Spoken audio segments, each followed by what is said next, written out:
bulan Ramadan adalah bulan spesial. Tawadu adalah sikap rendah hati. Maka merekalah orang-orang yang diharapkan termasuk golongan orang-orang yang mendapat petunjuk.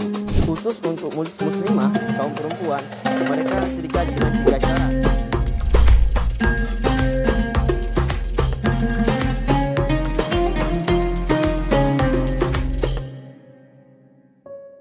Assalamualaikum warahmatullahi wabarakatuh. Bismillahirrahmanirrahim.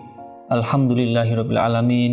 Assalatu wassalamu ala asyrafil anbiya'i wal mursalin Sayyidina wa maulana Muhammadin wa ala alihi wa ashabi ajma'in. Rabbi syrah li sadri wa yassir li amri wahlul 'uqdatam min lisani yafqahu qawli wa la haula wa la quwwata illa billahil aliyyil azim. Amma ba'd. Sahabat Rancamaya yang dimuliakan oleh Allah Subhanahu wa taala. Bulan Ramadan adalah bulan yang penuh keberkahan.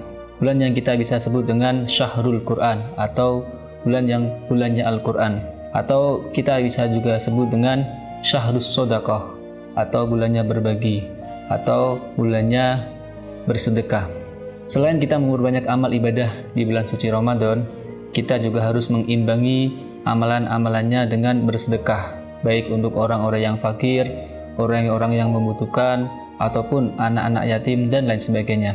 Di sini banyak keutamaan atau fadilah yang bisa kita petik dan kita ambil dari orang-orang yang bersedekah. Dalam kitab Tahris Riyadhus Shalihin menjelaskan, innas shadaqah tadfa'ul bala.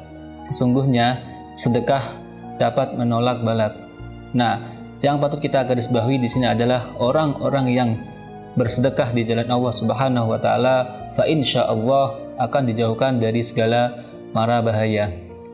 Sahabat Rancamaya yang dimuliakan oleh Allah Subhanahu wa taala, pada kesempatan kali ini kita akan membahas sedikit fadilah sedekah atau keutamaan bersedekah.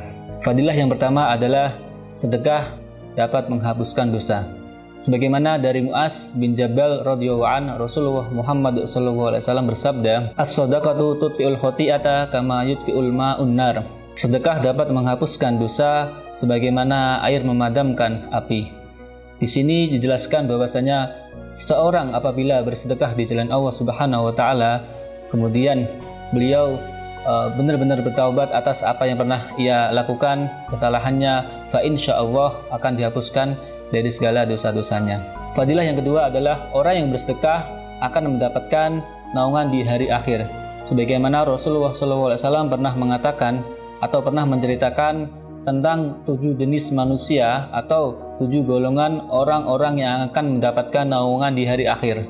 Di antaranya atau salah satunya adalah orang-orang yang bersedekah.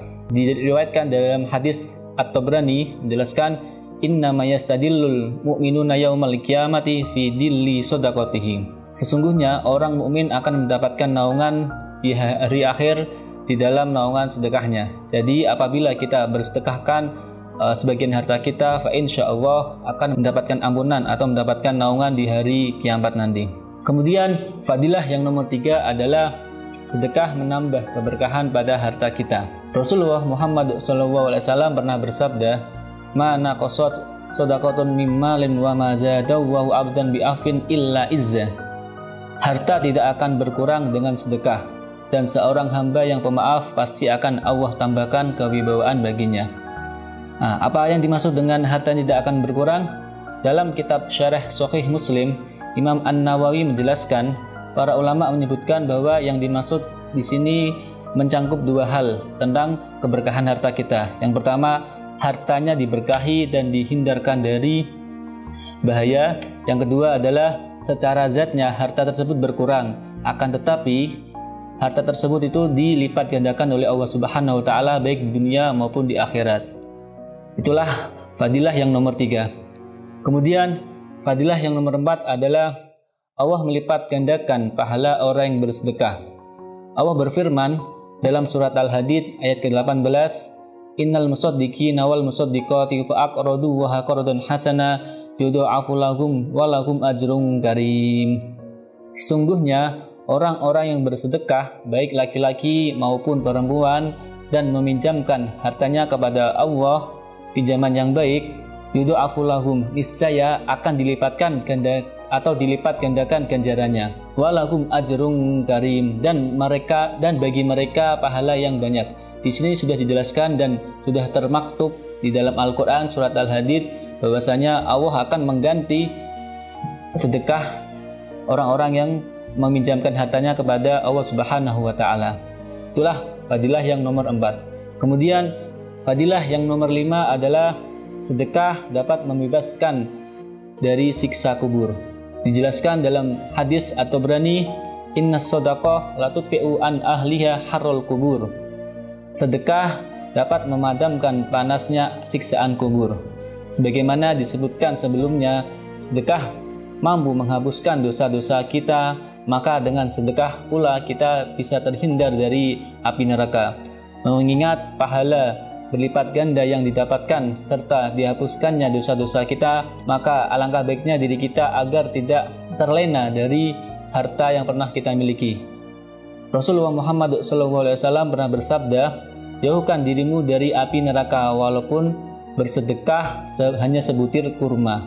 Jadi kesimpulannya di sini tentang fadilah atau keutamaan bersedekah. Yang pertama yang sudah kita jelaskan, fadilah yang pertama tadi adalah orang yang bersedekah akan terhindar atau dihapuskan dosa-dosanya. Kemudian fadilah yang kedua adalah orang yang bersedekah akan mendapatkan naungan di hari akhir sebagaimana 7 dari golongan yang pernah diceritakan oleh Nabi Muhammad SAW, yaitu diantaranya adalah orang yang bersedekah. Kemudian fadilah yang nomor 3 adalah sedekah memberikan keberkahan pada harta kita.